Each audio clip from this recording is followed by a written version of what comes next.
नमस्कार, मी सोमनाथ बळवंत पवार. दिनांक 3/4/2026 रोजी मुख्यमंत्री साहेब आपल्या मीरा भाईंदर शहरात येत आहेत मेट्रोचं उद्घाटन करायला.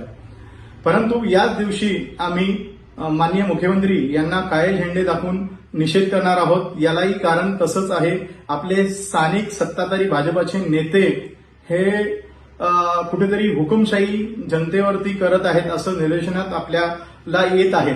याला सर्वात मोठं कारण की यांनी पत्रकार बंधूंना सभागृहात लाईव्ह रेकॉर्डिंग करायला, मोबाईल घेऊन जायला यांनी बंदी घातलेली आहे. पूर्णतः बंदी घातलेली आहे. मला सांगावं जनतेनी, जर पत्रकार बंधूच तिथे जर नसतील तर हे किती भ्रष्टाचार करतील, कुठल्या योजना आणतील, ह्या आपल्यापर्यंत पोहोचणार कशा, याच्यावरती काहीतरी तोडगा काढावा. जसं कोरोना काळामध्ये आपण लिंक शेअर केलेली आणि त्या लिंकवरतून सगळ्या पत्रकारांना ते कळत होतं. परंतु आता तुम्ही असं केलंय, पत्रकारांना बसायला देत आहे परंतु रेकॉर्डिंग करायला देत नाहीये. त्यांच्याकडे कुठलेही पुरावे नाहीये किंवा त्यांना लाईव्ह स्ट्रीमिंग करता येत नाही आणि लोकांना दाखवता येत नाही की काय चाललेलं आहे.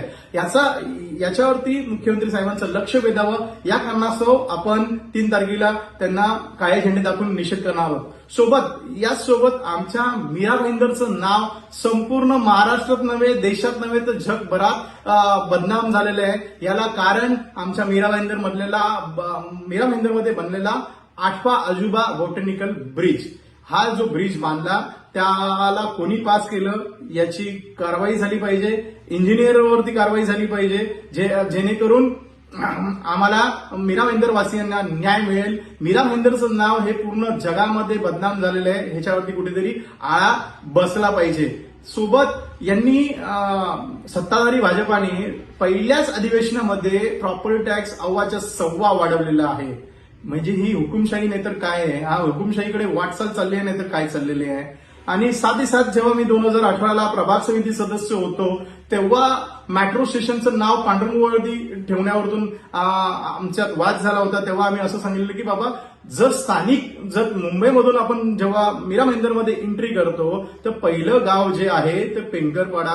त्या पांढरंगवाडीला आमचा विरोध नाहीये, परंतु जर तुम्ही जाणून बुजून आमच्या पेंकरपाडी या वासियावरती अन्याय करतात, मला हे कळत नाहीये आमदारांना कोणता राग आमच्या पेंकरपाड्यावरती आहे. त्यांनी जाणून बुजून पेंकरपाड्याचं नाव डावलून पांढरंगवाडीचं नाव घेतलेलं आहे. आमच्या पेंकरपाड्याची स्थापना ही 1930 मध्ये झालेली आहे आणि पांडुरंग कांबडी हे पोलीस पाटील होते तेव्हा त्यांनी त्या टायमाला पांडुरंगवाडी स्थापना केली 1985 आणि 1990 साली. आम्हाला त्याचा विरोध नाहीये, परंतु पेंकरपाडा हे महसूल गाव आहे, त्याला डावलून तुम्ही जाणून बुजून पांडुरंगवाडी नाव दिलं, याला आमचा विरोध आहे. या 4 गोष्टीवरती आपल्या मुख्यमंत्री साहेबांचं लक्ष वेधावं. मीरा भाईंदरमध्ये जी हुकुमशाही चालली आमदार नरेंद्र मेहता हे यांनी कुठेतरी थांबली पाहिजे. या कारणास्तव दिनांक 3/4/2026 रोजी सकाळी 11 वाजता छत्रपती शिवाजी महाराज चॅरिटेबल ट्रस्ट तर्फे आणि स्थानिक पेंकरपाड्यातील रहिवाशी तर्फे मुख्यमंत्री साहेबांना काळे झेंडे दाखवून जाहीर निषेध करणार आहोत. धन्यवाद. जय हिंद, जय महाराष्ट्र.